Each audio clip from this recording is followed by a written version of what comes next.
One of the last things that I wanted to demonstrate for the Windows operating system was that there exists a freeware alternative to Adobe Photoshop which will do many, if not more, functions. This is simply referred to as GIMP, which is actually an acronym. You can see here it stands for the GNU Image Manipulation Program. If you go to its download page here by clicking this, it will actually bring up an entirely different page where you can download a number of different versions. For instance, in this case I have downloaded one of the most recent ones. They actually mentioned on their homepage that they have a final release that is a bit more recent and only a few days old in this case.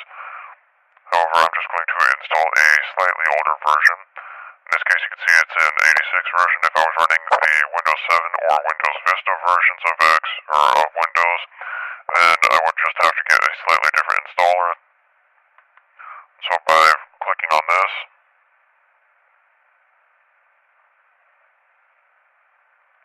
GIMP is useful in that it doesn't try to get you to install a lot of garbage on your computer. Again, there's no need to have to worry too much about toolbars or homepage redirects.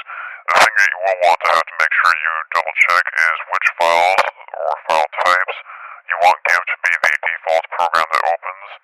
In this case though, I don't have any of them checked. If, for example, I had checked the PostScript or the Portable Net Graphics, this would mean that any PNG file on the computer would be opened by default in GIMP, as opposed to, say, the picture previewing thing, or MS Paint in some cases.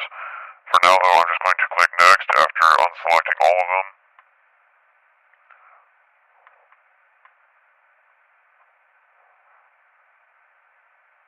And since this is a freeware program and is open source, the number of users out there all across the world have decided to make a number of extras. Similar to VirtualDub, you can download extra add-ons or plugins or brushes to be able to include into GIMP, and it will attempt to use those on the next time it runs.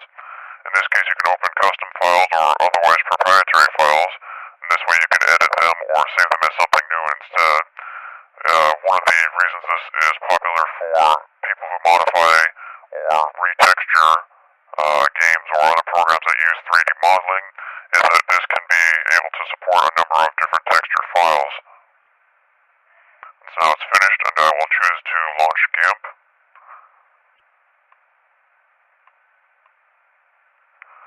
So now when GIMP starts up, it will search through all the different plugins and add-ons, etc. to be able to find those that it is compatible with, and when it is done, it will load the main graphic user interface. Here we have it. It has a number of toolbars off onto the left, and you can see a history and other different functions off onto the right. And if I were to drag and drop a picture or other image file on here, I could alternately choose to edit with GIMP, and it would automatically do that. So if I drag and drop a file in there, it would be able to render it, and you can be able to do a number of different things, similar to Photoshop, and I'm not going to go into depth about each and every one. However, I will mention that you can be able to export these as a number of different files. Mostly any file that can be read by GIMP can be exported as GIMP. And so if I choose to show the different extensions you can be able to save these by, and I'm just going to minimize this to be able to fit it on the screen better. You can see a number of different files, including Autodesk, which is normally a proprietary animation type of file, but in this case I can save something as something else. Now whether or not Autodesk will be able to actually read it after you export it is up for grabs. It depends entirely on each and every program you try to export it as. Now having scrolled through them all, this is not a comprehensive list. If you wanted to, you can just go online to be able to find examples of extensions that are supported by GIMP that aren't included by default. Some examples would be not TGA, but VTF files, which are texture files made by the proprietary company Valve Corporation. For now, though, I can just cancel out of here. By default, this will save it as a PCX file. If I wanted to save it as something else, say, for example, a work-in-progress file or an XCF, the GIMP program will be able to read this as a collection of works in progress, different layers. Here on the right, all of the different things that are being done to the image. It will not save it as an actual image, but instead it will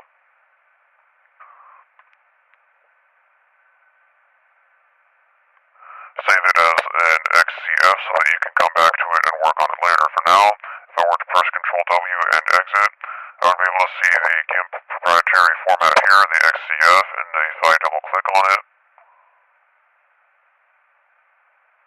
bring up that same work in progress. If I wanted to, I could even delete the original here. So just to be able to mess around in something like that, say if I wanted to change this so it looks like a room full of glow-in-the-dark LEDs, I could be able to do that.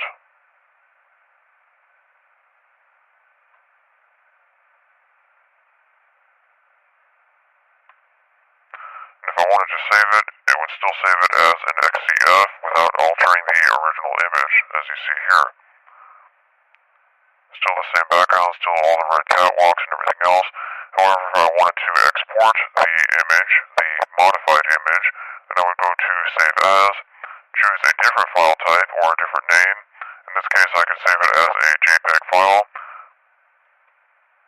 And it says it already exists, so I don't want to replace it. In this case, I'll just say a new one.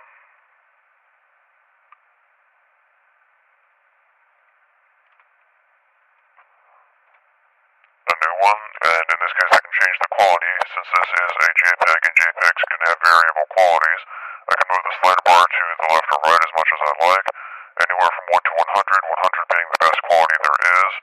So for now though, I can pretty much ignore the advanced options or any of the defaults or anything else. So I can leave that closed, and if I go to save, it will export it to whatever the different destinations were. So now I have here an altered image, and then if I wanted to, I could be able to add things like text or borders or outlines or anything else. If I could do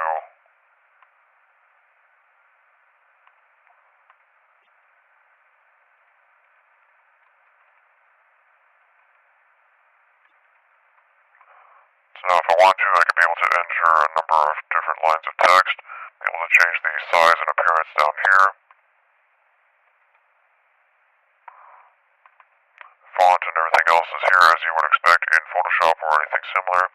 Simply toying around with them is a good way to learn them, although you can go online for a number of tutorials.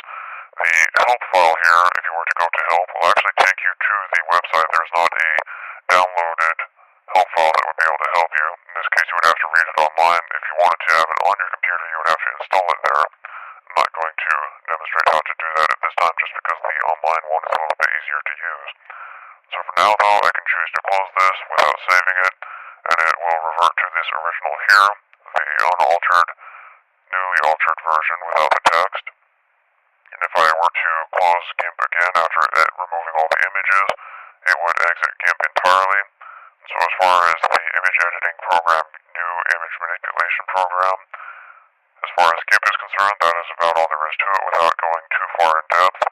For more in-depth help, I would simply suggest going on to Google or YouTube or anywhere else that would allow you to search for videos or tutorials that have been recorded, and simply type in whatever it is you're trying to do followed by GIMP, and you would be able to see a number of results from that.